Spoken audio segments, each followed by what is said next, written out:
This is a prepaid call from Broken to Redemption, yeah, that's my squad. Was all a dream. When I was dead broke, man, I couldn't picture this. Oh, God.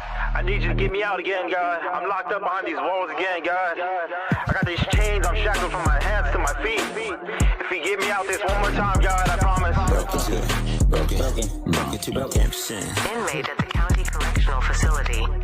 All phone calls are subject to recording and monitoring. To decline this call, press 9 now, and to accept this call, press 1 now. Thank you. Your call has been accepted. It was all a dream. Broken to Redemption.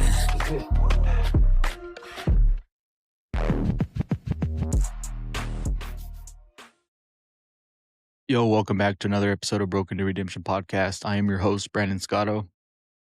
We have a very good friend of mine, Jamin Porter, going to come on again and share about his time in prison, what it was like, and why he decided to change. If you guys are familiar with my show, he was on it previously. He shared his life story. If you guys are interested, go ahead and go check it out on Spotify and YouTube. So let's go ahead and bring Jamin Porter in. Good morning, everybody. How you doing, buddy? Good morning. I'm Good, blessed you? by the best. Yeah. Amen. So yeah, you've been on the show before, so if the viewers, the listeners want to go back and check out your episodes to get more in-depth information about your life and all that, they can feel free to do so. But today's episode is all about prison, how it was like, and why you became redeemed. Here we go. Before prison, how would you honestly describe the man you were becoming? So I was becoming crazier by the day, more addicted and more insane, and thought I was having a good time, but I was not. Hindsight, I was not. I was just being educated so I can share my story and maybe help other people. But yeah, I started doing drugs when I was 14 years old, and the minute I started using methamphetamine, I became more criminally active, and it got worse as I went along. So when did drugs and crime stop being a phase and start becoming your identity? Almost immediately, because when I did my first line of methamphetamine, man, I was hooked instantly. Instantly wanted to start doing crime, and became very sexual after that, as you know, anybody who uses knows. And you just go through them real quick, you know. But yeah, it is almost instantly. It was like my new way of life, period. So what lie did you tell yourself that kept you running the streets for so long? I have plenty of time to change if I need to change later, you know. And I didn't really have a problem with who I was or what I was doing. It was crazy. I don't know. I was a different kind of fella. I still am to this day. I'm built differently and I think differently. And yeah, I was having a good time. So I had no plans of changing anytime soon. That's for sure. Was there any warning signs that you ignored before everything collapsed? Oh yeah. Like I say, my crimes were getting worse and worse. I was starting to do a whole lot of residential burglaries, commercial burglaries, blatantly, people outside just run up and take something out of their garage. But you know, as you know, if you use meth, just that and stealing goes hand in hand. It's lying, stealing, cheating, all that stuff. It goes hand in hand. So How much did your criminal history stack the odds against you by the time you had your final case? a lot. You know, I was turning into a career criminal. I don't know how many times I actually have been arrested, but I know how many felonies I have, and I have 11 felonies, like to this day. So there's no chance of me ever getting them expunged or anything. But yeah, I was getting arrested so much that I knew the whole staff inside the El Dorado County Jail, and I was getting to know the staff really well inside Sacramento County Jail. So, yeah. So walk us through the decisions that led to the carjacking and assault. What was My your mindset mindset was then? crazy. I just getting off work. I was a welder at a fabrication shop in Shingle Springs, California, and there was a bar nearby up in Cameron Park. Made my way up to that bar, did several shots of whiskey and tequila. I remember the bartender even telling me, "Ooh, you look like you're on a mission." And boy, I was. I scurried up to El Dorado, saw a guy pull up to a stop sign, went and ripped his door open, tried to rip him out of the car, didn't succeed. Saw another vehicle in front of a store.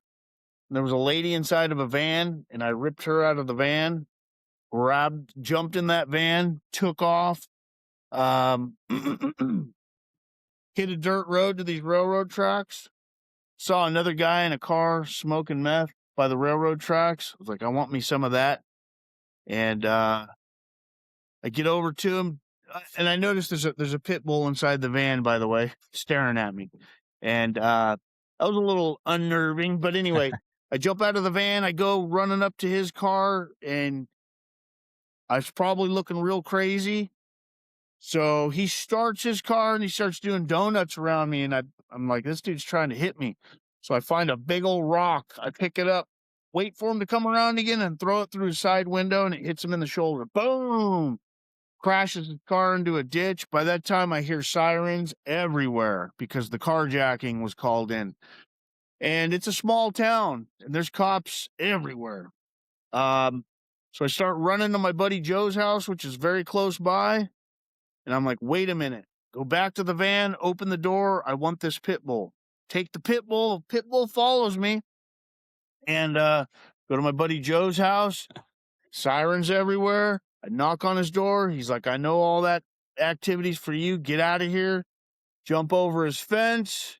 I'm like, wait, the dog. That's the second time I did that. Open the fence. Dog comes through. Get to his back fence. I can't get through with the dog. So I kick some boards out. And when I popped through that side, that's really close to where I pulled the carjacking. Tied the dog up to the pole in front of the store and went back in the store like nothing happened because I was going to go buy something, don't know what. By that time, 3 officers came through the door, tackled me. Boom, and that's when I got arrested for carjacking. At what moment did you realize this case was different and prison was When I inevitable? woke up, I was in the hole. And I remember I was fighting with the officers through the whole booking process, and I had stuff on me, and I got more charges thrown at. But anyway, I was in the hole, and like I said, I knew a lot of the COs that worked in El Dorado County Jail, and one of the COs that knew me came and knocked on my door or whatever, and I was like, hey, what are my charges? And he said, I don't know, man, but they're not good, right? And then my public defender came and seen me, and this is when I really knew I was in a lot of trouble.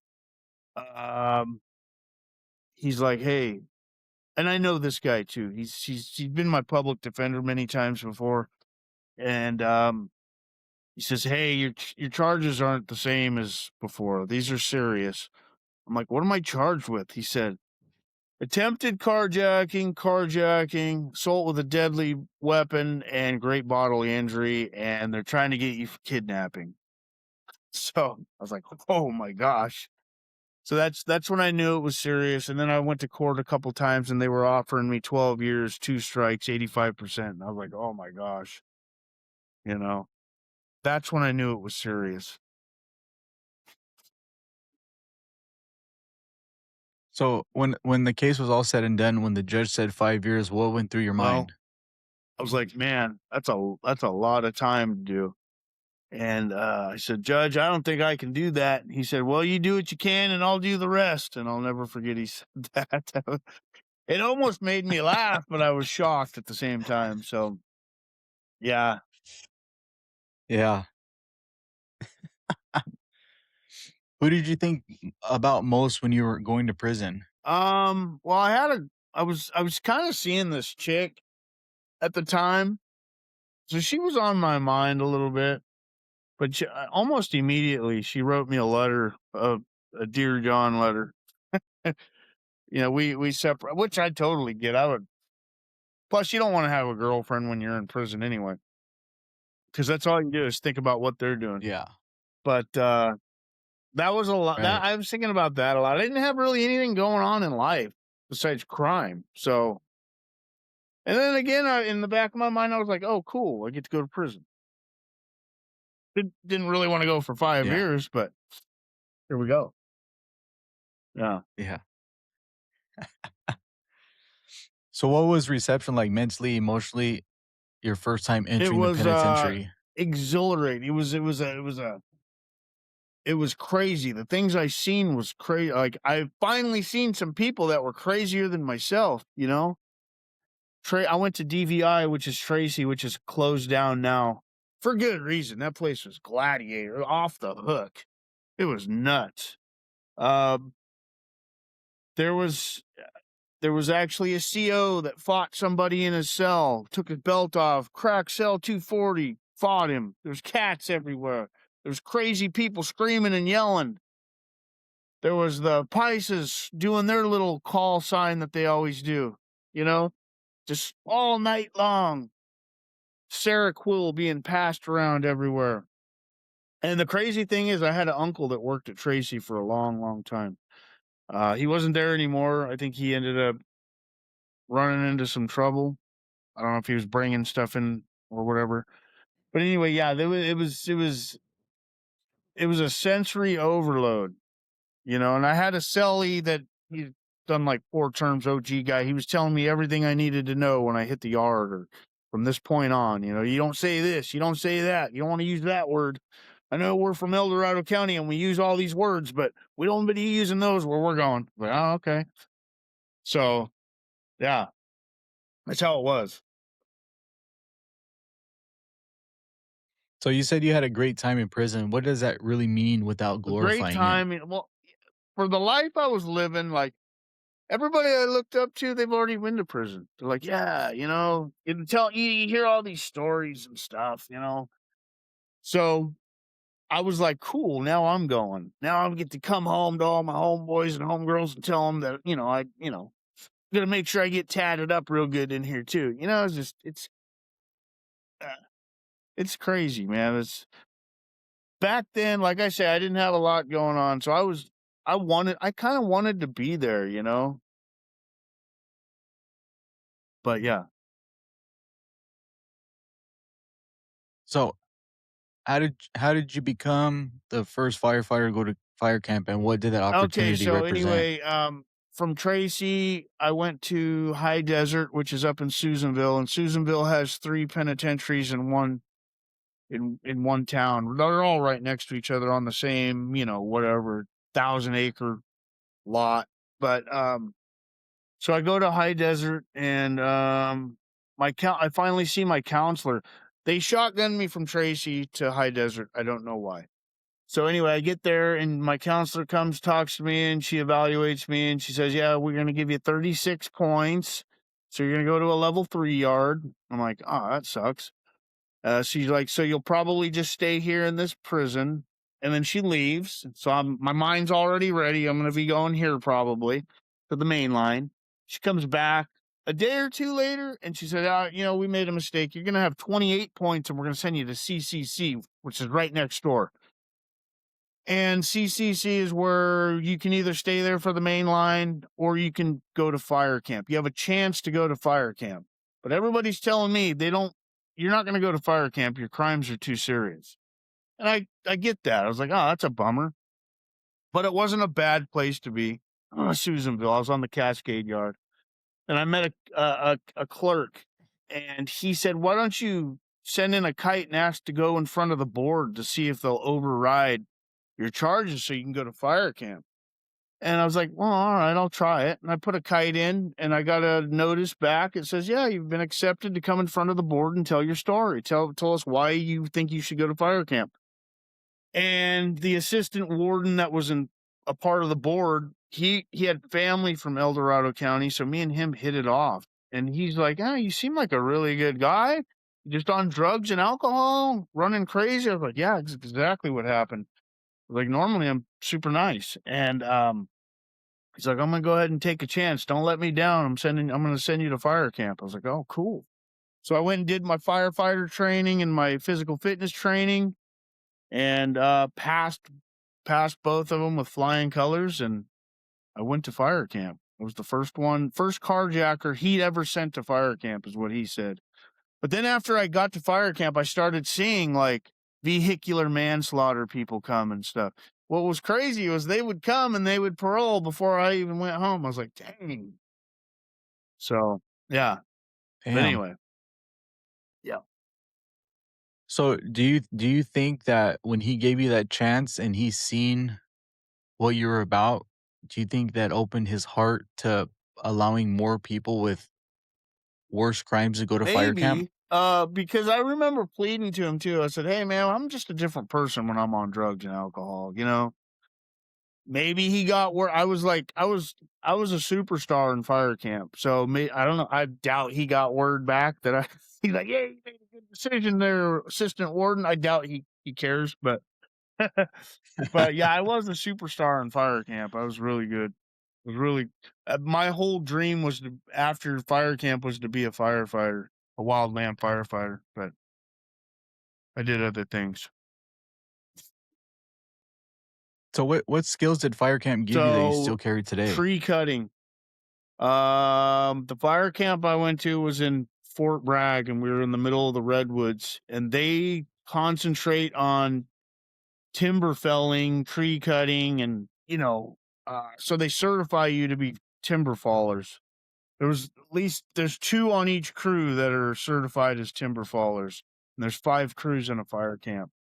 So I really excelled at that, and I still use it today. I cut a tree yesterday, and I try to do 1 or 2 a week or every other week.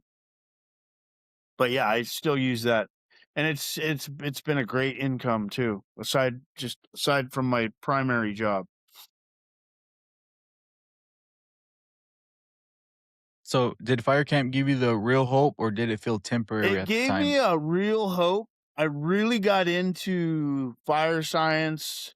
I couldn't be an EMT because you couldn't be an EMT if you had a felony. I don't know if that's still like that today, but you could be a first responder. I was into the medical stuff, and then when you're in fire camp, you go to car accidents and assist too, like over the edge car accidents. Obviously, you see dead bodies, and that was terrible. But yeah, it gave me hope. Um, I really wanted that job when I got home. Um, but like I said, I went other ways, other avenues. Now, when you were in fire camp, did they give you extra time Not off when for you're a going? 85%er. I actually lost all my good time. On the main yards, I lost my good time. I got category F right up and lost it all. I didn't have much anyway. But So fire camp's like pretty much like no, you're not even in prison, there's a right? couple fire camps that are secured and have fences like Delta, but the one I was at was the one everybody wanted to go to. It's called Chamberlain Creek, and it was right off Highway 20 in Fort Bragg, and everybody wanted to go. There's no fences. You can go for hikes. And if you're a certified sawyer, like tree feller, you can go cut wood for people to make clocks and jewelry boxes. And I made everybody in my family got a piece from me when I was there. But yeah, it's not even like being there's 2 COs on site at all times for about 120 people. You can use the kitchen whenever you want, top of the line kitchens. You have a ping pong pool table, you have satellite TV, you have Bowflexes, you have free weights. You can get any like there was a protein powder everybody was trying to get on the yard that they outlawed. It was called nitrous oxide, and it beefed you Uh-huh. up. But you can get that in fire camp. So when I was in fire camp, I was like 192 pounds. I would go on hikes with a 100-pound weight vest, a diving vest, and just just hiking with my saw and everything. It was crazy. I was in really good shape. And yeah, it's a great time. Your visits are incredible. I mean, there's, I had my family bringing me jewelry and watches, and just to, because when you're in prison, you know how it is. You want to have all the nicest stuff, man. You get kind of materialistic, you Right. know. And then, okay, so when I was in fire camp in July of 05, they took tobacco out. Okay, so I'm going to tell you how, like, my first, like, man, maybe God is true. This is how it came about. July 05, they took tobacco out. That's when your tobacco had to be gone. And I had someone bringing me big old bags of tobacco. So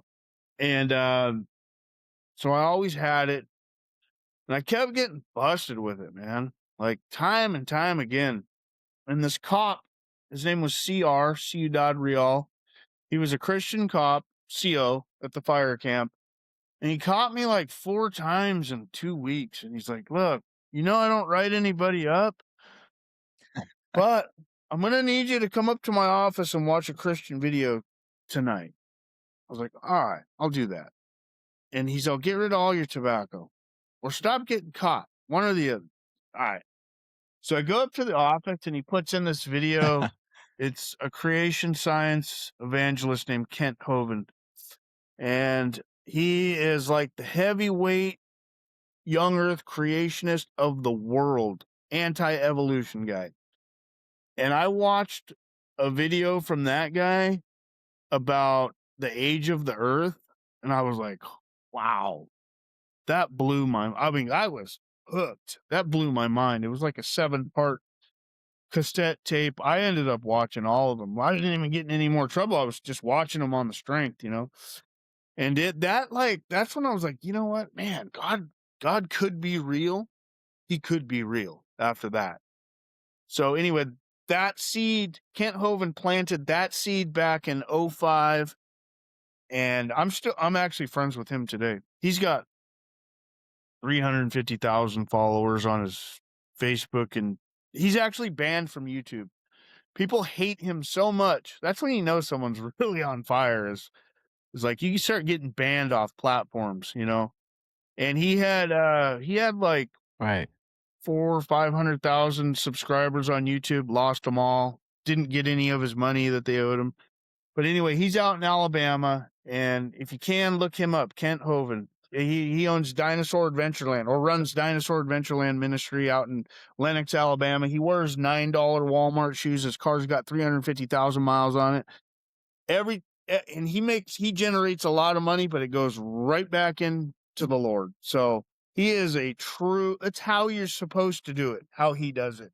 And that guy, it's incredible. I was actually on his show a week or 2 ago. And, but yeah, he's still my friend today. His tech guy is incredible. He's my friend too.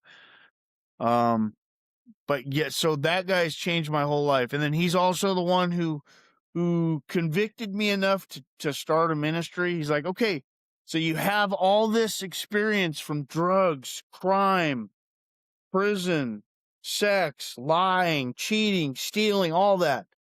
Now you're a master at knowing how to change from that life because you've done that. And I was like, you got a good point. And that's when I started From Felon to Faith Ministries.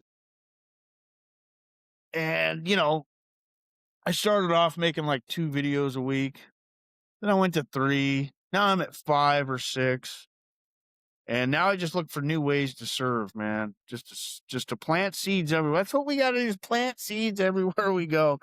Whether it's, wearing a shirt, a hat, handing out salvation tracts, giving people stickers, whatever it is, baby Jesus's crosses. But yeah. So when you paroled, how did the parole structure help you stay straight, and what changed Well, let me once it tell you ended? this. Back in that day, I don't know if they still have it. It's called a 5B. You're going to stay clean on a 5B unless you want to go back. Because you're getting visits at your house, visits at your work, and you're going in. And they do it right in the middle of your workday because they want you to fail, you know. So anyway, I stayed clean for. I had to do my whole 3 years. That was, and it was like miserable to me being clean like that. I don't know. I was with somebody I didn't like. Unfortunately I had a girlfriend at the time. I didn't like her, you know. She was just, me and her weren't the right match, but I had 2 kids with her. So, you know, I was like trying to make it work. And also my mind was, I was still addicted in my mind, you know. I knew I was going back to using. Like the day I got off parole, I started using again. It was crazy. And from then until 2014, I hit it hard. So I was doing things crazier, you know. Carjacking was nothing compared to the stuff I was doing after that. It was, you know, and luckily I only went to county a couple times, Sac County. They couldn't get any charges on me, but man, I was scared. Every time I get locked up in Sac County, I was like, oh, the ad booking's coming, you know. But yeah. So why do you think freedom without structure became dangerous Dude, for I'll you? tell you, if you don't have, even if you're not a criminal and you walk this world without Jesus Christ in your life, you're playing with fire. That is dangerous. You don't know when you're gonna die. I mean, smoking or non-smoking when you die, which one do you pick? Like, I had a guy comment on one of my videos yesterday. He said I was imbecile and I needed to grow up, and that's a fairy tale. He was watching one of my videos I made on First Corinthians or something. And yeah, it's like that poor guy right there, when he dies, boy, he's gonna regret not being saved. It's like your structure, even like when you're an everyday person, man, you got to have Jesus in your life. You're crazy if you don't, you know? Right. It's funny. I posted like, I don't know, a couple weeks ago, clock out for Yeah. lunch and clock in for Jesus, right? Some dude commented on there. He goes, "Oh, if you were from so and so," I forget where he said. He goes, "You'd be stabbed." What? Like, bro, Yeah, I stop being miserable. know. Yeah. Every once in a while, you get those little side busters. It's like, I was like, and then, and I Yeah. commented back to him. I said, just off what you said, I can tell you so much about yourself. And I just made a whole list of everything I knew about him from that comment, you know? And yeah, And what I try not to let it bother me, but it's like, did he man, respond to it or no? why even comment if you're gonna, why are you Right. here? Are you in your mom's basement and you're just bored? She's bringing you another hot pocket. You got a couple minutes to spare, so you land on my video and you want to comment your thoughts on it, you know? Yeah. Like when that dude left that comment for me, I so badly wanted to comment, right? And it's like, no, you know what? I'm just gonna block you and delete you off this comment. Like, I'm just gonna put it like that. Yeah, it's crazy. Um, but yeah, so yeah, okay, this is crazy too. So, as you know, well, no, as you don't know, but right now, my primary job is I'm an inspector. I'm a welding inspector. Okay. And the company that dispatches me was in charge of all the California prisons. And they're like, hey, we need someone to go into the prisons to do inspections. We want to send you to go do a live scan for a background check. And I just told him, I was like, look, I've done a term myself. I got a strike. I got many felonies. I doubt I'm the guy, right? Like, well, we need somebody. Yeah. So just go down there and check it out. I was like, all right. So I go down to the FBI building, do a total background check. I just tell the ladies, look, I'm not gonna lie to you. Here's my past. I don't even know all the things I've been busted for. but I have 11 felonies right now, on my record. She's like, well, your company's paying for this. We might as well just see what happens. She's like, I doubt you're going to make it through, but let's do it. Fingerprint, all that, Yeah. picture, everything. 4 months later, I get a phone call from my company that dispatches me, and they said, hey, we have something for you at the office, so just swing by after your shift and pick it up, please. I was like, all right. I'm like, who knows? Who knows what it is? I get there, and it's my CDCR card to go into the prisons. I'm like, you gotta be kidding me. Wow. So I am the new California prison inspector. I handled all the inspections in the California prisons from Corcoran to Pelican Bay. And that's how I got this hat, Cal PIA hat. I got Folsom prison firefighter shirts. I got all kinds of stuff from there.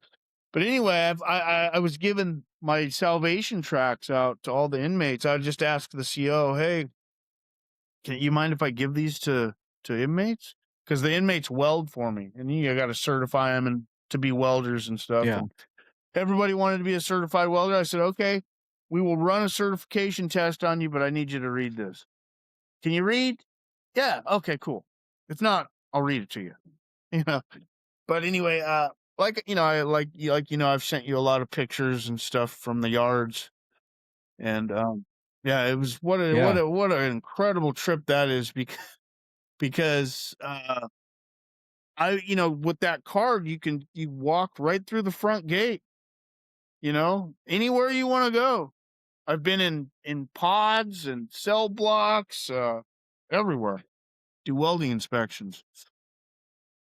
Neat. Who would have thunk?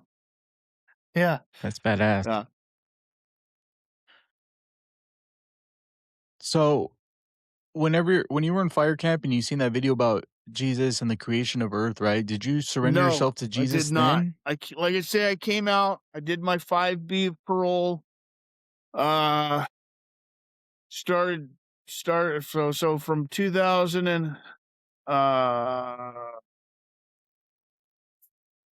I guess 2009 to 2014 I was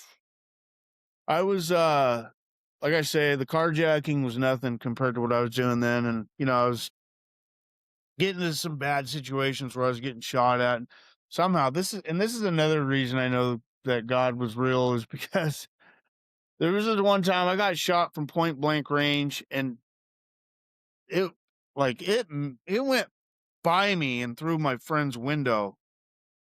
And I was like, how did that, it made I was trying to tell other people, but they're like, nah, this tweaker's lying or whatever. But man, it was crazy because I swear these guys were 25 feet away from me and they both shot at me and went right by me. And that's another thing that made me think, well, man, maybe that was a miracle from the Lord. But anyway, whatever. I keep going. I'm doing crimes. I'm kind of going in and out of Sac County. And I meet up with who's my wife today, Erin, and I stay with her, and we're both into drugs, a little bit of dealing, a lot of using. But I'm a criminal. She's kind of like a low-key tweaker. She had a job and everything. I was just using her house to go get something to eat, get some sleep, get it on a little bit, and I ended up blowing her house up. But anyway, me and her go to a restaurant at like 3 a.m. and I just went on a stealing spree. I got all kinds of stuff in her living room. I was like, I'm hungry. Let's go eat. And the cops are always at her house looking for me. I got the chopper that was chasing me a couple weeks before this, and dove into a canal and got away from them and broke into someone's garage and stayed there all night until all the cops left. And I was able to come back out. It was just a crazy time in my life. And we go to this restaurant at 3 a.m. in South Sacramento, and there was like 5 cop cars, police cars out in front. And she's like, you don't want to go here anymore, right? I'm like, no, stop here. I'm hungry. And she's like, dude, seriously? I'm like, yeah. But in my mind, I was thinking, I'm done. I'm tired. I'm so tired of this whole lifestyle I have going. I'm going to die. I have no plan for my future. So we walk in there and there's a bunch of cops in there, dude. Right when we walk in and sit down, the cop comes by and notices me right away. And he goes back straight to his buddies. I get up. I tell my wife, or my girlfriend at the time, I'm leaving. I'm going out to the parking lot. And she thought I was going to run like I always do. I just laid face down and I had a conversation with the Lord. I said, look, I don't know if you're real. I was like, but my life is a disaster. By that time, the cops are out there and they're guns drawn, all that. And I don't hear anything they're saying.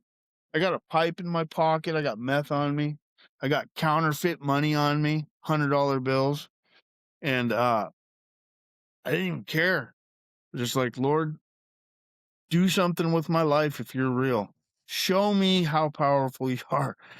Man, it's just like it makes me tear up big time. But just the things he's done in my life today, I can't even explain it. But man, if you fully surrender like I did in that parking lot, he will have your back.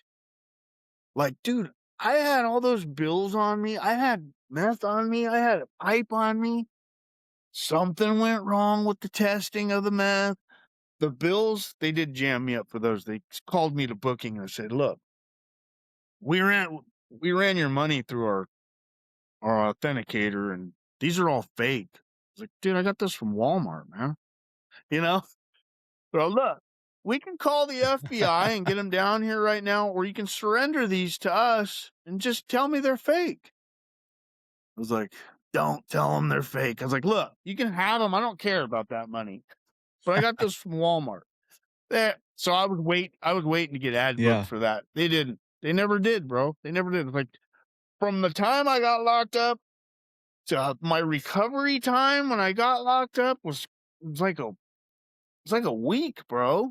What? Usually takes me a month to recover. Like, I'll be using my fish kit for a pillow with one shoe on, missing every meal, bro. People go like, are you dead? So he's just been with me the whole time. I totally surrendered my life. Erin quit using meth on her own.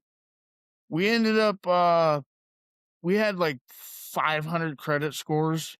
We were like coming from the bottom, bro. Someone rented us a house and we just built our life up, and Jesus is just taking good care of us. Such good care of us. And then, like when I started my ministry and started planting seeds every day, I mean, I can't really put a calculator to it, bro, but if that tree is producing fruit, he will take care of that tree. I promise you. Like, I'm not saying works get you into heaven. That's not what I'm saying. We are saved by grace through faith. That's the only way. You can't work your way into heaven. But I'll tell you what, after you get saved and you start planting seeds and praying to do more for the kingdom and just being a shining light to other people and helping other people turn to Christ, he will take care of that tree that's producing fruit. I promise you. Because cards were all against me, man. And things just keep getting better and better. Even though the world's getting worse and worse, things in my life are happier, better, reaching more people, It's incredible.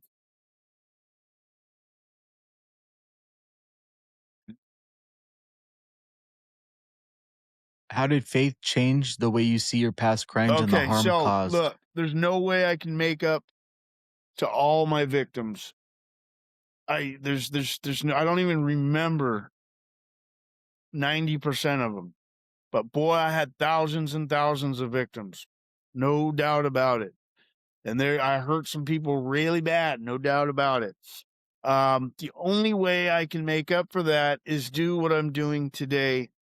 And I'll tell you what, this may sound crazy, but I wouldn't change a thing about my past. Not for all the money in the world, because that has helped me reach a very specific crowd that I used to live into. You know what I'm saying? I speak that language. I'm not the guy to go send into a big old high tower corporate office. You know what I mean? I don't speak that language. I don't wear that clothing. But you send me to the streets and I can gravitate to these people that are going through a hard time, self-inflicted hard time. I don't care. I did it myself. But it's so possible to change if you just surrender your life to God. So I just take all my past as like education. I think I have more education on crime, sex, drugs, rock and roll, lying, cheating, stealing, all that, drugs, alcohol, like more than somebody who went to school and they try to gravitate to you and say, "Oh, I know what you're going through," even though they really don't. I do because I lived it and I know what it takes to get out of it. Same with you. As opposed to a counselor who went to school and think they know. They don't. They can't help you. They don't know what it's like. They're taught a formula that doesn't work. Trust me. You know, Right. you want the real answer? Man, look to the heavens. Surrender your life. That's a real man. That's what a real man does, or a real woman does, a real warrior, because you think this is easy to walk for Jesus unashamed? Man, you get people that side bust on your videos, or they'll yell stuff at you, or they'll talk behind your back because of it. Perfect. It means I'm doing a good job. Right. Yeah. So what does accountability look like in your life today? Look,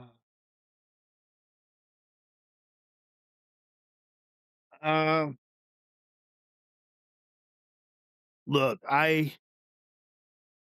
have I have, hopefully this answers it. I have no shame of like who I used to be at all. I will tell everybody very, very blatantly who I was and the devil I used to be. Like I say, I can't change it. I can't change my past, but I sure can reach people for the good of God and good of the kingdom today. And that's all I try to do, and that's all I want to do. I just want to be strengthening the kingdom every single day. That's my whole goal.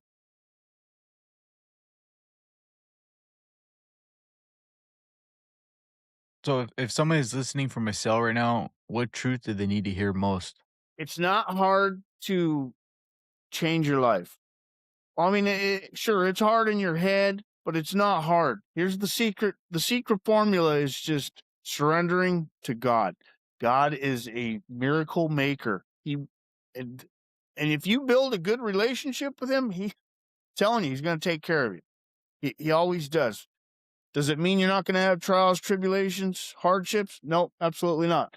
But you're going to be able to handle them a whole lot better with him on your side. You know, he gives you the strength. He gives you the knowledge. Pray for wisdom. Pray for knowledge. Pray for understanding. Pray to help strengthen the kingdom every single day. Pray to plant seeds everywhere you go. And you're going to have to pluck off each one of your bad habits one at a time, and these don't change overnight. It's crazy. So when I stopped drinking and stopped using, I never used again. I never drank again. But boy, when I was trying to stop cussing, trying to control my anger, trying to just be a better person, those things take a whole lot of time. They don't change overnight. I don't know how I was able to stop using and stop drinking in one shot. Well, there's one of the miracles from God right there. You know? Yeah. Amen.